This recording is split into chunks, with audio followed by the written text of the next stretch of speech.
Hi guys, this is Connie, back for some more Connie Reads Lawn Boy Returns. We are on chapter 14, titled The Abrupt Termination of Proven Liabilities, with some pain. I was sitting in the kitchen the next morning eating cereal and looking off into the distance, counting the number of girls in the front yard wanting my autograph. Kenny and Alan had gotten back to my house about a half an hour earlier after a long night of band blasting. "You should have heard it, man. It was great," Kenny said. "We set the speakers up in the trees, dumped the ladders back where Pasquale had put them, and then boogied to Rock's car.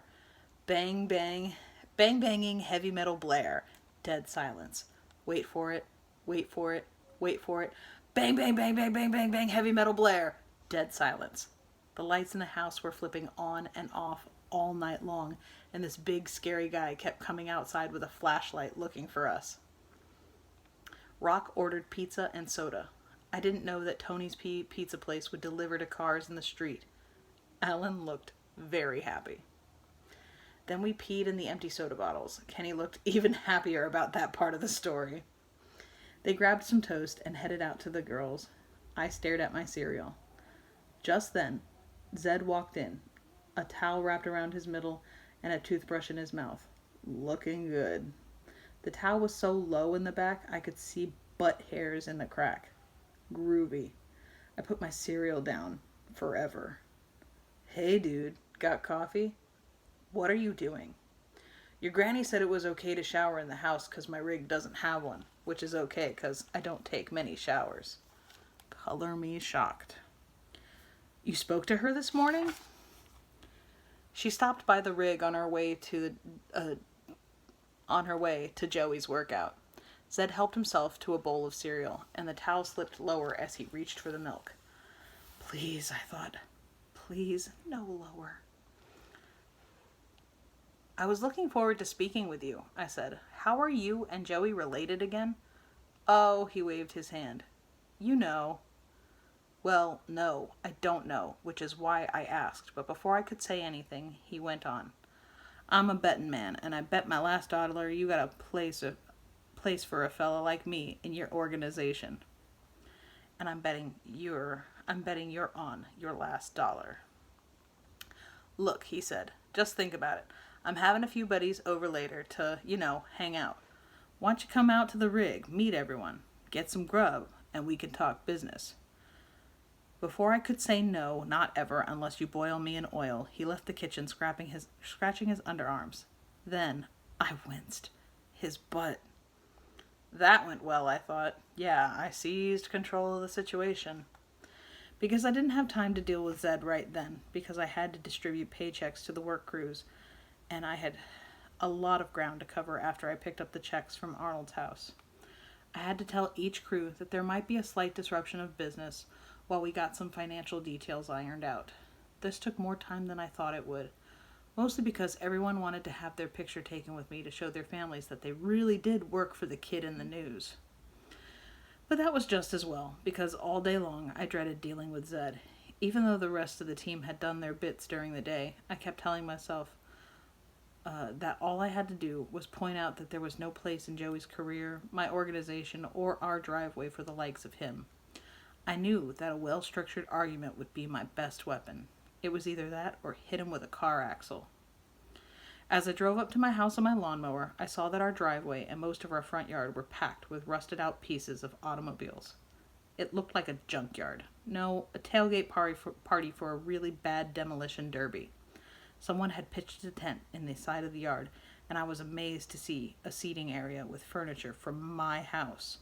My mother would have freaked if she'd seen all those grubby people sitting on her good sofa with their dirty boots on her coffee table.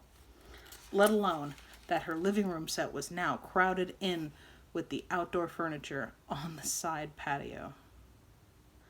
And there were 20, no, 30, no, 50 or so people making themselves at home in our yard. I'd never seen so many exposed beer bellies, homemade tattoos, and butt cracks in my life. A bunch of people were sitting around a kiddie pool they'd filled with ice and cans of beer. One guy was taking a whiz on the side of the garage. Loose dogs were milling around. I was horrified to see that one of them was eating a child, but it turned out to be a doll. The dogs were peeing too, and Pasquale would probably burst into tears when he saw that what these mangy beasts had done to his beautiful grass. 5 portable grills were set up on the driveway. People were standing over them cooking hot dogs on sticks and what looked like skinned possum or some other source of protein not usually found in butcher shops. And everyone was eating that slop off my mother's good dishes from her china cabinet in the dining room. I heard Grandma's voice and wheeled around. She was talking to Zed. He had his arm draped around her shoulders, and my blood ran cold. She was supposed to be with Joey. Not here. Not with Zed. Not with Zed touching her. Zed slipped his hand into her purse. I jammed the lawnmower into rabbit gear and went storming up the driveway, screeching to a stop in front of Zed. I know that you work for Bruiser and his people. The entire party fell silent. I don't work for Bruiser. I just know him and his friends. The same friends who expected Joey Pow to throw the fight.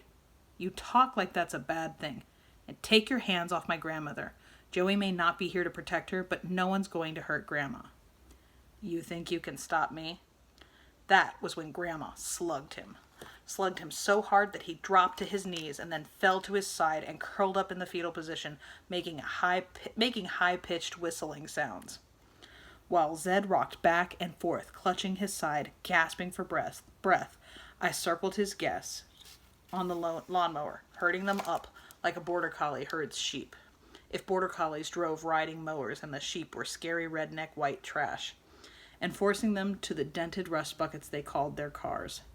After a few loud minutes of people cursing, motor cars grinding, and backfiring, everyone had gone. Zed, without a word or so much as a glance in our direction, crawled to his truck, backed out of the driveway, and headed down the street. Grandma, you punched Zed in the gut. No, dear, it was the kidney. It's extreme and not proper in the ring, but a very effective tool when you're under attack. He'll pee blood for several days, but he'll never show up to make trouble for Joey again. How do you know about punching kidneys? Joey taught me. The secret is to keep your wrist straight and aim 2 feet past the target and get the weight of your shoulder into the blow. And when you make chocolate bundt cake with the river of pudding in the middle, it's important to remember to use the cook and serve pudding and not the instant mix. Or it's not so much a river as it is thin ooze, and no one wants that on their dessert plate. Grandma is never lacking in life lessons and surprises. That was the best chapter ever. So be careful with that and enjoy, please and thank you, and I will see you for the next installment. I'm pretty sure we have 4 more chapters left to go. Bye.